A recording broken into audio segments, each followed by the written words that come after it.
Hi friends, good morning. ಎಲ್ಲರೂ ಹೇಗಿದ್ದೀರಾ? ನಾನು ನಿಮ್ಮ ಯೂಟ್ಯೂಬ್ ಗೆಳತಿ ಆಶಾರಾಣಿ, ಮಲೆನಾಡು ಹುಡುಗಿ. ನನ್ನ ಯೂಟ್ಯೂಬ್ ಚಾನಲ್ಗೆ ನಿಮಗೆಲ್ಲ ಮತ್ತೊಮ್ಮೆ ಸ್ವಾಗತ. ಫ್ರೆಂಡ್ಸ್, ನಾನಿವತ್ತು ನಮ್ಮ ಶಿವಮೊಗ್ಗವನ್ನು, ನಮ್ಮ ಒಂದು ಕರ್ನಾಟಕವನ್ನು ಆಳಿದ ಅತ್ಯಂತ ಶ್ರೇಷ್ಠ ಮನೆತನ, ನಾಯಕರ ಮನೆತನ ಅಂದರೆ ಶಿವಪ್ಪ ನಾಯಕರ ಮನೆತನ. ಆ ಶಿವಪ್ಪ ನಾಯಕರ ಒಂದು ಕೋಟೆ ನಮ್ಮ ಈ ಹೊಸನಗರ ತಾಲೂಕಲ್ಲಿದೆ. ಕೋಟೆ ಅಂದರೆ ಅವರು ಬಾಳಿದಂಥ ಮನೆ ಅಲ್ಲ, ಅವರು ಬಂಗಾರ ವಜ್ರ ವೈಡೂರ್ಯವನ್ನು ತುಂಬಿಡ್ತಿದ್ದಂತಹ, ದವಸ ಧಾನ್ಯಗಳನ್ನು, ಕಪ್ಪ ಕಾಣಿಕೆಗಳನ್ನು ತುಂಬಿಡ್ತಿದ್ದಂತಹ ಒಂದು ದೊಡ್ಡ ಬೃಹತ್ ಕೋಟೆ ಇದೆ. ಈಗ ಅದರ ಅವಶೇಷ ಇದೆ ಅಷ್ಟೇ. ಅದನ್ನು ತೋರಿಸ್ಲಿಕ್ಕೆ ನಾನು ನಿಮ್ಮನ್ನು ಕರ್ಕೊಂಡು ಬಂದಿದ್ದೀನಿ. ಪ್ರತಿಯೊಂದು ಪಾಯಿಂಟ್ ಸಹ ತುಂಬ ಇಂಟ್ರೆಸ್ಟಿಂಗ್ ಆಗಿದೆ. ಇದು ದಯವಿಟ್ಟು ಸ್ಕಿಪ್ ಮಾಡದೆ ನೋಡಿ ಅಂತ ಹೇಳ್ತಾ ಇದ್ದೀನಿ. ಯಾರು ಹೊಸಬರು ನನ್ನ ಒಂದು ಚಾನಲ್ನ ನೋಡ್ತಾ ಇದ್ದೀರಾ, ದಯವಿಟ್ಟು ಸಬ್ಸ್ಕ್ರೈಬ್ ಮಾಡ್ಕೊಂಡು ನೋಡಿ. ಆಲ್ರೆಡಿ ಸಬ್ಸ್ಕ್ರೈಬ್ ಆದವರು ದಯವಿಟ್ಟು ಕಾಮೆಂಟ್ ಮಾಡಿ, ಲೈಕ್ ಮಾಡಿ, ಅನಿಸಿಕೆ ತಿಳಿಸಿ. ನಿಮಗೆ ಸಂಪೂರ್ಣ ಈ ಮಾಹಿತಿ ಅರ್ಥ ಆಗಬೇಕು ಅಂದರೆ, ಇದರ ಒಂದು ಚರಿತ್ರೆ ಅರ್ಥ ಆಗಬೇಕು ಅಂದರೆ ದಯವಿಟ್ಟು ಫುಲ್ ವಿಡಿಯೋವನ್ನು ನೋಡಿ ಅಂತ ಹೇಳ್ತಾ, ನಮ್ಮ ಕರ್ನಾಟಕವನ್ನು ಅನೇಕ ರಾಜಮನೆತನಗಳು ಆಳ್ವಿಕೆ ಮಾಡಿದ್ರು. ಅದರಲ್ಲಿ ಕದಂಬರರು, ಗಂಗರು, ಚಾಲುಕ್ಯರು, ರಾಷ್ಟ್ರಕೂಟರು, ಕೆಳದಿ ಅರಸರು, ಇವರೆಲ್ಲರೂ ವಿಜಯನಗರದ ಅರಸರ ಸಾಮಂತರಾಗಿ ಆಳ್ವಿಕೆ ಮಾಡಿದ್ರು.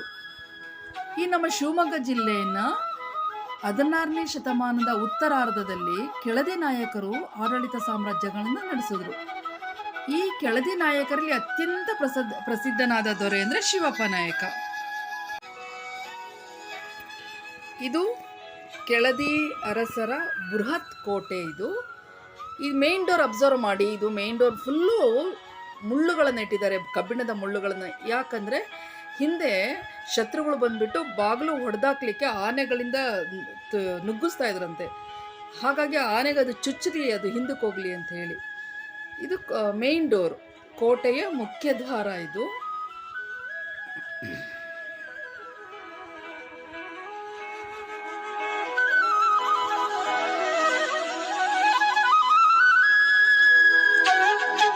ಕೋಟೆಯ ಮುಂಭಾಗದಲ್ಲಿ ಇದು ಗೂಡಲ್ಲಿ ದೇವರುಗಳನ್ನಿಟ್ಟು ಪೂಜಿಸ್ತಾ ಇದ್ರು, ಆಂಜನೇಯ, ಗಣಪತಿ. ಇದು ದಿಡ್ಡಿ ಬಾಗಿಲು ಅಂತೇಳಿ, ಅಂದರೆ ಮೇನ್ ಡೋರ್ ಕ್ಲೋಸ್ ಆದಾಗ ಈ ಬಾಗಿಲಿನಿಂದನೇ ಓಡಾಡಲಿಕ್ಕೆ, ಮೇನ್ ಡೋರ್ ಕ್ಲೋಸ್ ಮಾಡಿಬಿಡ್ತಿದ್ರು ಒಂದು ಸಮಯ ದಾಟಿದ್ಮೇಲೆ, ಇಲ್ಲಿಂದನೇ ಓಡಾಡ್ಲಿಕ್ಕೆ ಮಾಡ್ತಾಯಿದ್ರು. ಅಂದರೆ ಕೋಟೆ ಕೊಳ್ಳೆ ಹೊಡೆದ್ಮೇಲೆ ದಿಡ್ಡಿ ಬಾಗಿಲು ಮುಚ್ಚಿದ್ರು ಅಂತಾರಂತಲ್ಲ, ಹಾಗೆ. ಇದು ಮೇನ್ ಡೋರಿನ ಒಂದು ಛತ್ರ.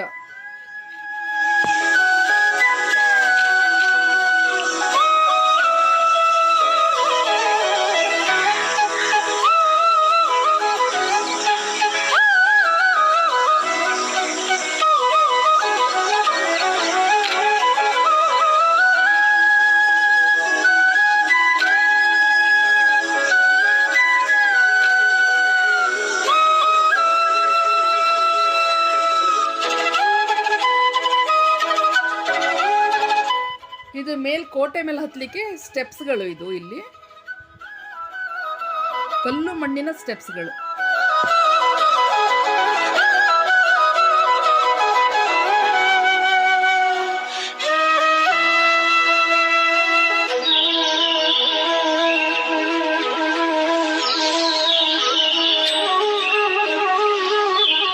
ಇದು ಬತೇರಿ ಅಂದರೆ ಇದು ಅತ್ಯಂತ ತುಂಬ ಎತ್ತರವಾಗಿದೆ. ಇದ್ರ ಮೇಲೆ ವ್ಯೂ ಪಾಯಿಂಟ್ಸ್ಗಳಿದೆ. ಅಂದರೆ ಅದ್ರ ಮೇಲೆ ಸೈನಿಕರುಗಳು ನಿಂತು ಶತ್ರುಗಳು ಎಷ್ಟು ದೂರದಲ್ಲಿ ಬರ್ತಾ ಇದ್ದಾರೆ, ಯಾವ ದಿಕ್ಕಿನಿಂದ ಬರ್ತಾ ಇದ್ದಾರೆ ಅಂತ ಹೇಳಿ ಇದು ಕಂಡುಹಿಡಿಯಲಿಕ್ಕೆ ಮಾಡಿರೋದು. ಇದು ಮೇಲ್ಭಾಗನೂ ನಾನು ತೋರಿಸ್ತೀನಿ, ಮೇಲತ್ತಿ ವ್ಯೂ ಪಾಯಿಂಟ್ಸ್. ಇದು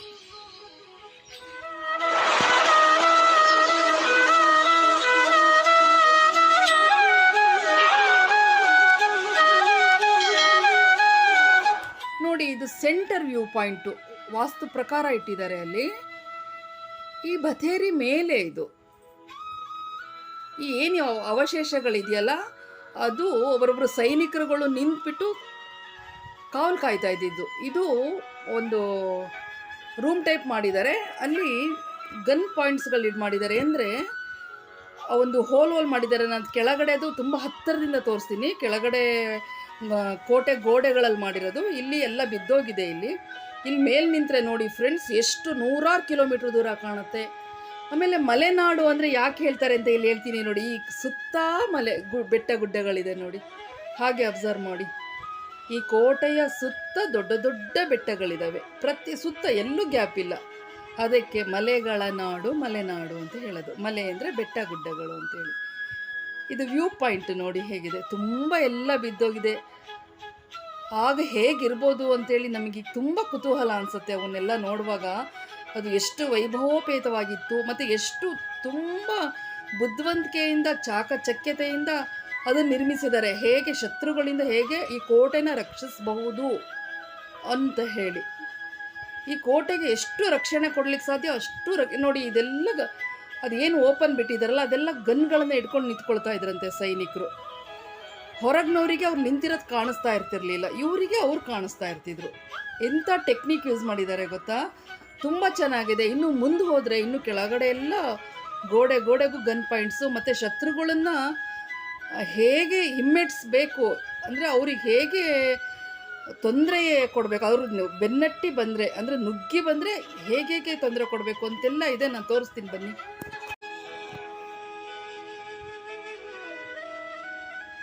ಈಗ ಎಲ್ಲ ಅವಶೇಷಗಳು ಉಳಿದಿದೆ ಅಷ್ಟೇ. ಇಲ್ಲೆಲ್ಲ ಸೈನಿಕರುಗಳು ಮದ್ದು ಗುಂಡುಗಳನ್ನು ಹರಿತಾ ಇದ್ದಂತಹ, ಆಮೇಲೆ ಸೈನಿಕರ ವಾಸಸ್ಥಾನನೂ ಅದೇ ಆಗಿತ್ತಂತೆ.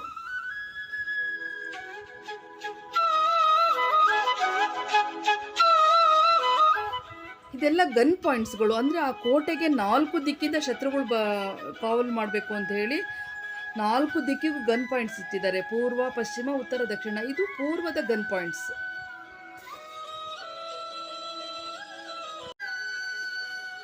ಕೆಳದಿ ಅರಸರಲ್ಲಿ ಅತ್ಯಂತ ಶ್ರೇಷ್ಠ ದೊರೆ ಶಿಸ್ತಿನ ಶಿವಪ್ಪ ನಾಯಕ ಮತ್ತು ಅವನ ಸೊಸೆ ಕೆಳದಿ ಚೆನ್ನಮ್ಮ. ಇವನು ಶಿವಪ್ಪ ನಾಯಕನ ನಂತರ ಅವನ ಮಗ ಅಸಮರ್ಥನಾದಾಗ ಚೆನ್ನಮ್ಮನೇ ರಾಜ್ಯಭಾರ ಮಾಡ್ತಾಳೆ. ಎಷ್ಟು ಬಲಶಾಲಿಗಳಾಗಿದ್ರೆ ಅಂದರೆ ಸುತ್ತಮುತ್ತ ಸಾಮಂತ ರಾಜರುಗಳನ್ನು ಸೋಲಿಸ್ಬಿಟ್ಟು ಅತಿ ಹೆಚ್ಚು ಕಾಣಿಕೆಗಳನ್ನು ಅವರು ಸಂಗ್ರಹಿಸ್ತಾ ಇದ್ರು. ದವಸ ಧಾನ್ಯಗಳನ್ನು ಸಂಗ್ರಹಿಸಿ ಈ ಕೋಟೆ 50 ಎಕರೆ ವಿಶಾಲವಾಗಿದೆ, ಅಲ್ಲಿ ಅದನ್ನು ಕೂಡಿಡ್ತಾ ಇದ್ರು. ಅದಕ್ಕೆ ಭದ್ರವಾದ ಕೋಟೆ. ಆ ಕೋಟೆಗೆ ಕಾವಲುಗಾರರು ಹೆಜ್ಜೆಗೂ ಕಾವಲುಗಾರನಿಟ್ಟಿದ್ರು. ಕೊನೆಗೆ ಇಲ್ಲಿ ಎಷ್ಟು ವಜ್ರ, ಬೆಳ್ಳಿ, ಬಂಗಾರ ಇತ್ತಂದರೆ ಅದು ಯಾರು ಟಿಪ್ಪು ಮತ್ತು ಹೈದರಾಲಿ ಕಾಲದಲ್ಲಿ ಅಟ್ಯಾಕ್ ಆದಾಗ ಅವ್ರೇನು ಮಾಡ್ತಾರೆ, ಅದನ್ನೆಲ್ಲ ಗುಂಡಿಲಿ ಮುಚ್ಚಿಬಿಡ್ತಾರೆ. ಮತ್ತು ಅಲ್ಲಿನ ಒಂದು ಕೆರೆ ಇದೆ, ಕೆರೆ ತೋರಿಸ್ತೀನಿ, ಆ ಕೆರೆಯಲ್ಲಿ ಹಾಕಿ ಮುಚ್ಚಿಬಿಡ್ತಾರಂತೆ. ಈಗಲೂ ಸಹ ಆ ಬಂಗಾರಗಳು ಸಿಗ್ತಾ ಇದೆ ಅಂತೇಳಿ ಅವರ ಕೋಟೆ ಇದು. ಅವರು ಮೂಲತಃ ಬಂದ್ಬಿಟ್ಟು ಸಾಗರ ಇಕ್ಕೇರಿ ಕೆಳದಿ ಇದೆಯಲ್ಲ, ಇಕ್ಕೇರಿ ಕೆಳದಿ ರಾಜಸ್ಥಾನದವರು. ಅವರ ಅಣ್ಣ ವೆಂಕಟಪ್ಪ ನಾಯಕ ಅಂತೇಳಿ ಅವರು ಈ ಕೋಟೆನ ಅಕ್ವೈರ್ ಮಾಡ್ಕೊಂಡಿದ್ದವರು. ಅದಕ್ಕಿಂತ ಮುಂಚೆ ಹೊಸಂಗಡಿಯ ಹೊನ್ನೆ ಕಂಬಳಿ ಅರಸರು ಅಂತೇಳಿ ಅವರಿದ್ದು ಮೂಲತಃ ಅಮ್ಮಿದೇವಿ ಅಂತ ಲಾಸ್ಟ್ ರಾಣಿಯವರು. ಆ ರಾಣಿಯವರಿಂದ ಇವರು ಅಕ್ವೈರ್ ಮಾಡ್ಕೊಂಡಿದ್ದು. ಅಕ್ವೈರ್ ಮಾಡ್ಕೊಂಡ್ಮೇಲೆ ಇವ್ರದ್ದು ಅದನ್ನ ರಾಜಧಾನಿ ಅಂತ ಆಗಿ ಇದನ್ನು ಮಾಡ್ಕೊಂಡಿದ್ದು ಶಿವಪ್ಪ ನಾಯಕ ಅವ್ರ ರಾಜಧಾನಿ ಅಂತೇಳಿ. 1618 ಇವರು 1763ವರೆಗೂ ಇವರು ಆಡಳಿತ ಇತ್ತು. 1683 1763ವರೆಗೂ. ಆಮೇಲೆ ಟಿಪ್ಪು ಹೈದರಾಲಿ ಅವರು ಅಟ್ಯಾಕ್ ಆಗಿಬಿಟ್ಟು ಇಲ್ಲಿ ಏನಿದೆ ಎಲ್ಲ ಧ್ವಂಸ ಮಾಡಿಬಿಟ್ಟು ಏನೂ ಇಲ್ಲ. ಜಸ್ಟ್ ಇದೆಲ್ಲ ದರ್ಬಾರ್ ಹಾಲ್. ಇದು ಈ ದರ್ಬಾರ್ ಹಾಲ್ ಏನು ಪ್ಲಾಟ್ಫಾರ್ಮ್ ಅಷ್ಟೇ ಬಿಟ್ಟಿದ್ದಾರೆ. ಇದು ಬಿಟ್ಟು ಬೇರೆ ಏನೂ ಇಲ್ಲ. ಅದೆಲ್ಲ ಆ ಕಡೆ ಎಲ್ಲ ಮದ್ದುಗುಂಡು ತಯಾರು ಮಾಡ್ಕೆ ಇದು ಜಾಗಗಳು. ಆಮೇಲೆ ಇದು ಖಜಾನೆ, ಇದು ಕ್ಯಾಪಿಟಲ್. ಅವರು ಎಲ್ಲ ಕಡೆಯಿಂದ ಕಪ್ಪು ಕಾಣಿಕೆಗಳು ಅವ್ರಿಗೆ ಇಲ್ಲಿಗೆ ಬರ್ತಾಯಿತ್ತು. ಇದು ಟೋಟಲ್ 50 ಎಕರೆ ಇದೆ. ಇದನ್ನೇ ಅವರ ಮೇಯ್ನ್ ಕ್ಯಾಪಿಟಲ್ ಆಗಿ ಮಾಡ್ಕೊಂಡಿದ್ದರು. ಅದೇ ಟಿಪ್ಪು ಹೈದರಾಲಿ ಅವ್ರು ಅಟ್ಯಾಕ್ ಆದಾಗ ಅವ್ರು ಏನು ಮಾಡಿಬಿಟ್ಟು ಇವರೇ ರಾಜರ ಕೆಳಗಡೆ ಮಂತ್ರಿ ಕುತಂತ್ರಿಗಳಿರ್ತಾರೆ. ಇಲ್ಲಿ 4 ದ್ವಾರ ಇದೆ. ಅದು ದಕ್ಷಿಣ ದ್ವಾರ ಯಾರಿಗೂ ಗೊತ್ತಿರಲಿಲ್ಲ. ಆ ದಕ್ಷಿಣ ದ್ವಾರನ ಅವರಿಗೆ ತೋರಿಸ್ಕೊಟ್ರು. ಅದರಿಂದ ಅವರು ಟಿಪ್ಪು ಅವರು 10 ಸಲ ಅಟ್ಯಾಕ್ ಮಾಡಿದ್ರು, ಆಗಿಲ್ಲ ಅವ್ರಿಗೆ. 11ನೇ ಸಾರಿ ಅವರು ದಕ್ಷಿಣ ದ್ವಾರದಿಂದ ಬಂದು ಅಟ್ಯಾಕ್ ಮಾಡಿದರು.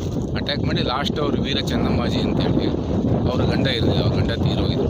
ರಾಣಿ ಚೆನ್ನಮ್ಮ. ರಾಣಿ ಚೆನ್ನಮ್ಮಾಜಿ ಅವರಿಗೆ ಅವ್ರ ಗಂಡ ತೀರೋಗಿದ್ರು ಅಂತೇಳಿ ಅವ್ರ ಬಗ್ಗೆ ಒಂದು ಬ್ಯಾಡ್ ಒಪಿನಿಯನ್ ಕ್ರಿಯೇಟ್ ಮಾಡಿದರು. ಅವರಿಗೆ ಬೇರೆ ಸಂಬಂಧ ಇಟ್ಕೊಂಡಿದ್ದಾರೆ ಮಂತ್ರಿ ಜೊತೆ, ಆ ಥರ ಎಲ್ಲ ಸಂಬಂಧ ಅಂತ ಕ್ರಿಯೇಟ್ ಮಾಡಿಬಿಟ್ಟು ಜನಗಳ ಮಧ್ಯೆ ಡಿಸ್ಪ್ಯೂಟ್ ಮಾಡಿ ಆಮೇಲೆ ಅವ್ರನ್ನ ಅಟ್ಯಾಕ್ ಮಾಡಿ ಅವ್ರನ್ನ ಕರ್ಕೊಂಡೋಗಿ ಜೈಲಿಗೆ ಹಾಕಿ.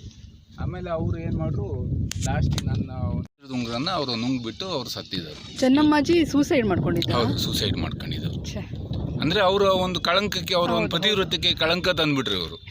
ಹಾಗಾಗಿ ಅವರು ನನ್ನ ಪತಿವ್ರತೆ ನೀನು ಆಗಬಾರ್ದು ಅಂತೇಳಿ ಅವರು ವಜ್ರದ ಉಂಗುರ ಕೈಯಲ್ಲಿ ಇದ್ದಿದ್ದು ನುಂಗ್ಬಿಟ್ಟು ಸತ್ತೋದು. ಆಮೇಲೆ 1763ಇಂದ 1799ವರೆಗೂ ಟಿಪ್ಪು ಹೈದರಾಲಿ ಅವರು ಅವ್ರದ್ದೇ ಇತ್ತು, 36 ಇಯರ್ಸ್.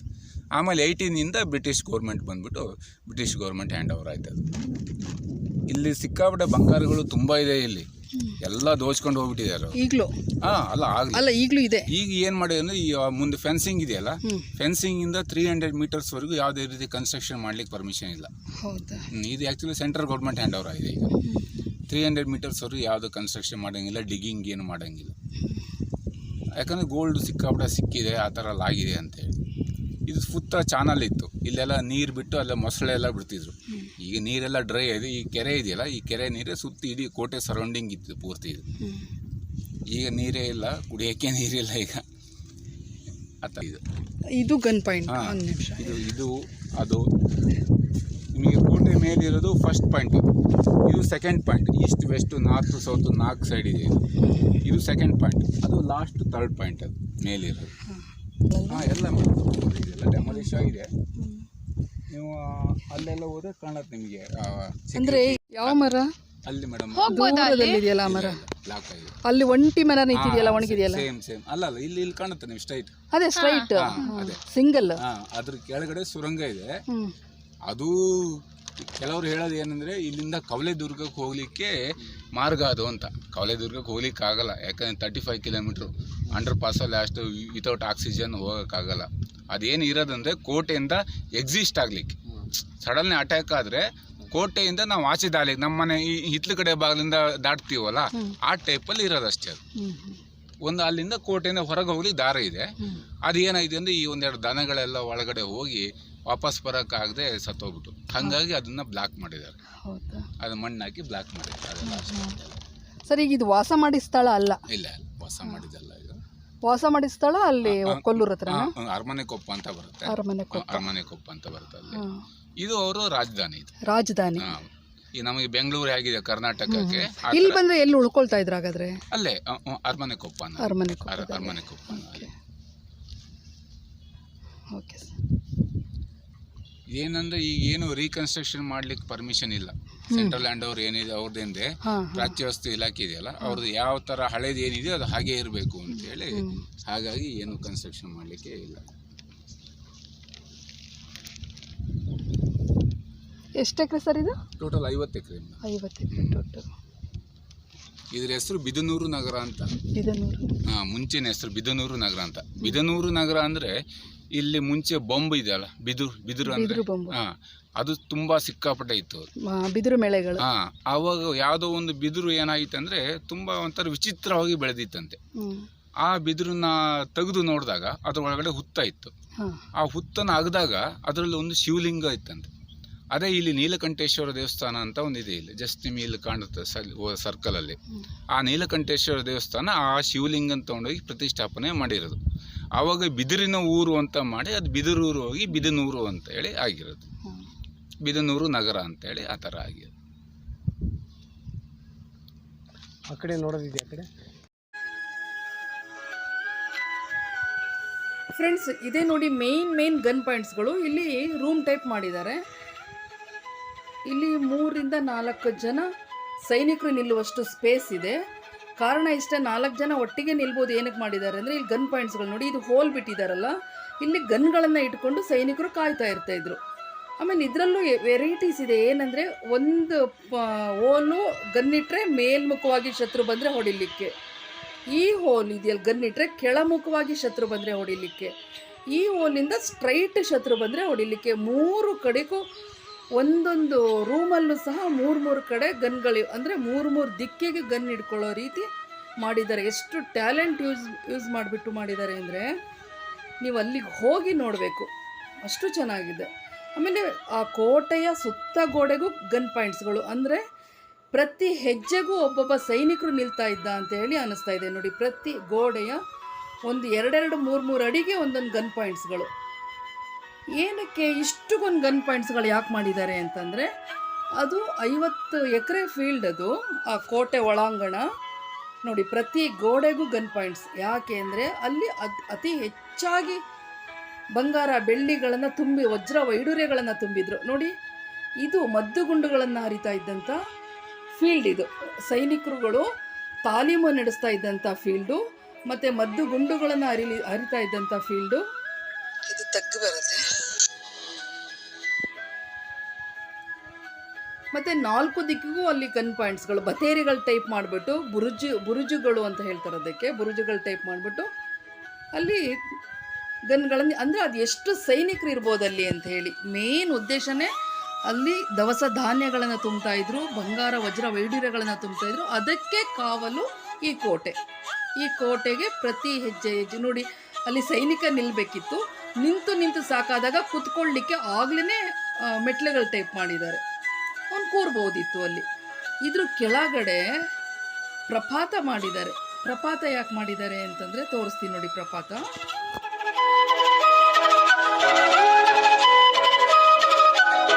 ಎಂಥ ದಟ್ಟ ಕಾಡು ಅಲ್ವಾ. ಈಗಲೇ ಇಷ್ಟು ಕಾಡಿದೆ ಅಲ್ಲ, ಹಿಂದೆ ಎಷ್ಟು ದೊಡ್ಡ ಕಾಡಿರ್ಬೋದು, ಅದು ಎಷ್ಟು ದಟ್ಟವಾದ ಕಾಡಿರ್ಬೋದು.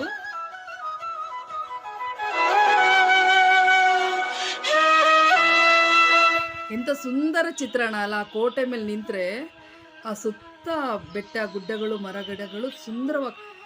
ನೋಡಿ ಫ್ರೆಂಡ್ಸ್, ಇದ್ರ ಕೆಳಗಡೆ ಫುಲ್ಲು ಕಂದಕ. ನೋಡಿ, ನಾನು ವಿಡಿಯೋ ಹಿಡಿತಾ ಇದ್ದೀನಿ ನೋಡಿ. ಫುಲ್ಲು ಎಷ್ಟು ಅಂದರೆ ಹೆಚ್ಚು ಕಮ್ಮಿ ಒಂದು 100 ಅಡಿ ಕೆಳಗಡೆ ಕಂದಕ.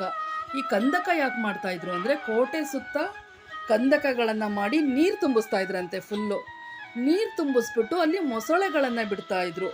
ಶತ್ರುಗಳು ಫಸ್ಟು ಆ ಕಂದಕ ದಾಟಿ, ಅಂದರೆ ಆ ನೀರು ತುಂಬಿದ್ದ ಒಂದು ಚಾನಲ್ ಟೈಪು, ಆ ಕಂದಕನ ದಾಟಿ ಕೋಟೆ ಹತ್ತಬೇಕಾಗಿತ್ತು.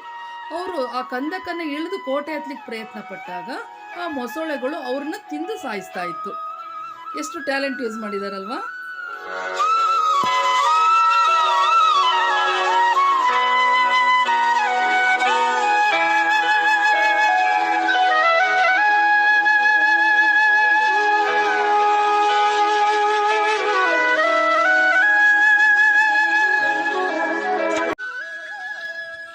ಫ್ರೆಂಡ್ಸ್, ಇದು ದವಸ ಧಾನ್ಯಗಳನ್ನು ತುಂಬಿಡ್ತಾ ಇದ್ದಂತಹ ಸ್ಥಳ. ನೋಡಿ, ರೂಮ್ ಬರುತ್ತೆ ಅಲ್ವಾ, ಅಲ್ಲಿ ರೂಮ್ ಕಾಣುತ್ತೆ ನೋಡಿ. ಅಂದರೆ ಅದ್ರ ಮಾರ್ಕ್ ಇದೆ ಅಷ್ಟೇ, ರೂಮ್ ಇಲ್ಲ ಅಲ್ಲಿ.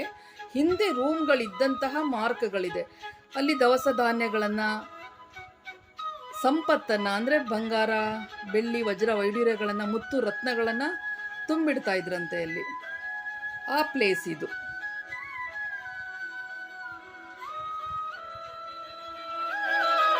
ನೋಡಿ, ಇದು ದರ್ಬಾರ್ ಹಾಲ್. ಅಂದರೆ ಇವರು ಏನು ಸೈನಿಕರೆಲ್ಲ ಹೇಗಿದ್ದಾರೆ, ಹೇಗೆ ನಡೀತಾ ಇತ್ತು ಅಂತೇಳಿ ರಾಜನ ಪರಿವಾರ ಬಂದಾಗ ಅಲ್ಲಿ ಕೂರ್ತಾ ಇದ್ದಂಥ ಸ್ಥಳ ಇದು. ಅಕ್ಕ ತಂಗಿಯರ ಹೊಂಡ ಅಂತ ಹೇಳಿ, ದೊಡ್ಡ ಸೈಜ್ ಇರೋದು ಅಕ್ಕನ ಹೊಂಡ, ಸಣ್ಣದು ತಂಗಿ ಹೊಂಡ. ಸದಾ ನೀರಿದ್ದೇ ಇರುತ್ತಂತೆ ಅಲ್ಲಿ.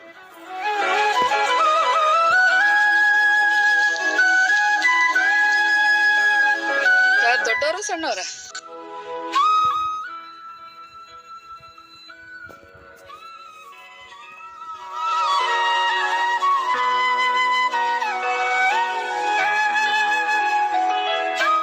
ಫ್ರೆಂಡ್ಸ್, ಇದನ್ನೆಲ್ಲ ನೋಡಿದ್ರೆ ಒಂಥರ ಫೀಲ್ ಆಗುತ್ತೆ. ಯಾಕೆಂದರೆ ಎಷ್ಟು ವೈಭವೋಪೇತವಾಗಿದ್ದು ಈಗ ಅವಶೇಷ ಆಗಿದೆ ಅಂತ. ಇದು ಕೋಟೆಯ ಪಕ್ಕದಲ್ಲೇ ಇರುವಂಥ ಕೆರೆ. ಇದ್ರದ್ದೊಂದು ವಿಶೇಷತೆ ಏನಂತಂದರೆ, ಟಿಪ್ಪು ಮತ್ತು ಹೈದರ್ ಅಲಿ ಈ ಕೋಟೆನ ಮುತ್ತಿದಾಗ ಇನ್ನೇನು ಸಾಧ್ಯನೇ ಇಲ್ಲ ಅವರಿಂದ ಆಗೋದಕ್ಕೆ ಅಂತ ಹೇಳಿ ಅನಿಸ್ದಾಗ ಅಲ್ಲಿದ್ದಂತಹ ಬಂಗಾರ ಬೆಳ್ಳಿಗಳನ್ನೆಲ್ಲ ಈ ಕೆರೆನಲ್ಲಿ ತುಂಬಿಬಿಟ್ಟು ಮಣ್ಣು ಮುಚ್ಚಿಬಿಟ್ರಂತೆ. ಆ ನೀರೊಳಗಡೆನೆ ಹಾಕ್ಬಿಟ್ರಂತೆ. ಈಗಲೂ ಸಹ ಅಲ್ಲಿ ಬಂಗಾರಗಳು ಸಿಗ್ತಾ ಇದೆ. ಹಾಗಾಗಿ ಯಾರು ಸಹ ಒಂದು ಏನೇ ರೀತಿ ಅಲ್ಲಿಯ ಮಣ್ಣು ಸಹ ಹಿಂಗೆ ಅಗ್ಯೋ ಆಗಿಲ್ಲ ಅಂತೇಳಿ ಕಾನೂನು ತಂದಿದೆ ಸರ್ಕಾರ. ಸ್ನೇಹಿತರೆ, ಇದು ಸುರಂಗ ಮಾರ್ಗ. ಅಂದರೆ ಶತ್ರುಗಳು ಬಂದಾಗ ತಮ್ಮನ್ನು ತಾವು ರಕ್ಷಣೆ ಮಾಡ್ಕೊಳ್ಳಿಕ್ಕೆ ಹೋಗಲಿಕ್ಕೆ ಸುರಂಗ ಮಾರ್ಗಗಳನ್ನು ತೋಡಿದ್ದಾರೆ. ಬನ್ನಿ ತೋರಿಸ್ತೀನಿ.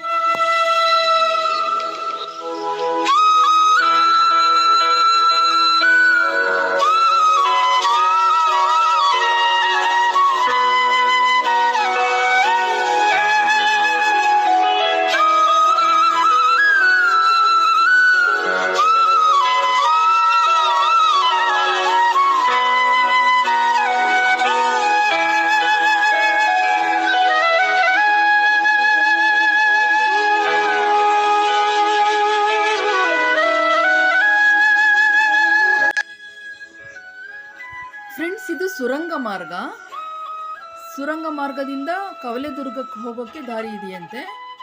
ಆದರೆ ಅಲ್ಲಿ ನೀರುಗಳನ್ನು ಬಿಡ್ತಾಯಿದ್ರು. ನೋಡೋರಿಗೆ ಅದು ಒಂದು ಕೆರೆ ಏನೋ ಚಾನಲ್ ಏನೋ ಅನ್ನೋ ಕಾಣಿಸ್ತಾ ಇರ್ತಾಯಿತ್ತು. ಬಟ್ ಅದು ದಾರಿ ಇರ್ತಾಯಿತ್ತು ಅಲ್ಲಿಗೆ ಹೋಗಲಿಕ್ಕೆ.